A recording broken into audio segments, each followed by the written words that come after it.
and thank you for joining us on Children's Music and Cochlear Implants. My name is Erin. And I'm Karen. And we're coming to you from the Weingarten Children's Center. Our song this week is 5 Little Monkeys Jumping on a Bed. Are you ready? I'm ready. All right, here we go. 5 little monkeys jumping on a bed. One fell off and bumped his head. Mama called the doctor and the doctor said, "No more monkeys jumping on the bed." And then it would continue on like that as you count down the monkeys. So then you would go to 4 little monkeys, 3 little monkeys, 2, 1. And then 1. And sometimes I do none. Yeah, me too. So count all the way down, but the words stay exactly the same. All right. So our song this week is actually a chant.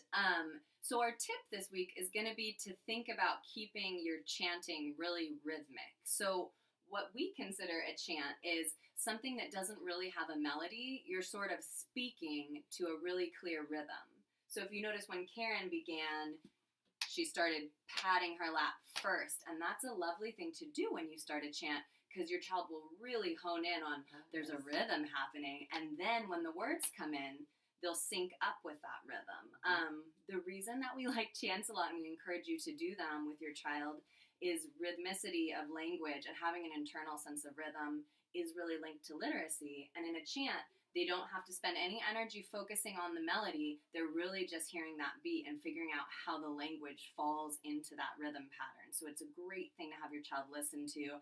And even if they don't say it with you, you might see them pat along or sway back and forth. So try a chant this week and think about keeping it really rhythmic when you deliver it. Today's twist is all about verbs.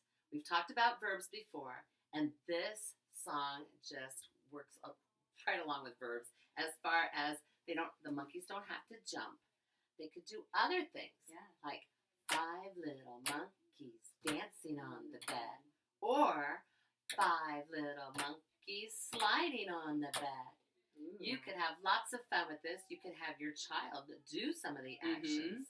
And a book that I really like and I use in my classroom is this book called 8 Silly Monkeys. And it works on the verbs along with the chant song, 5 little monkeys jumping on the bed. But they did make it 8 silly monkeys. And maybe, too, if you had a monkey toy, instead of having your child jump on the bed, I was just thinking a puppet. Instead of jumping, you could have 5 little monkeys dancing or sliding, and that would show you if your child is understanding that verb, if you're changing the verb as you chant it. And if you don't have a puppet, you can make a little stick puppet, too, which means you just draw a picture of a puppet and tape a little stick to it, and then they can move it around and work on those verbs. Yeah. So that's your twist this week, is use lots of verbs with the song.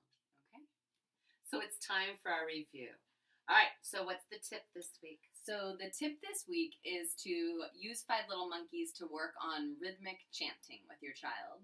And the twist? And the twist is to try changing out the verbs. Maybe you could try some of those same verbs you sang about last week when we did This Is the Way, the action song. So give those a try, and thank you so much for joining us. And please subscribe and write us a note. We'd love to hear from you. So, thank you so much.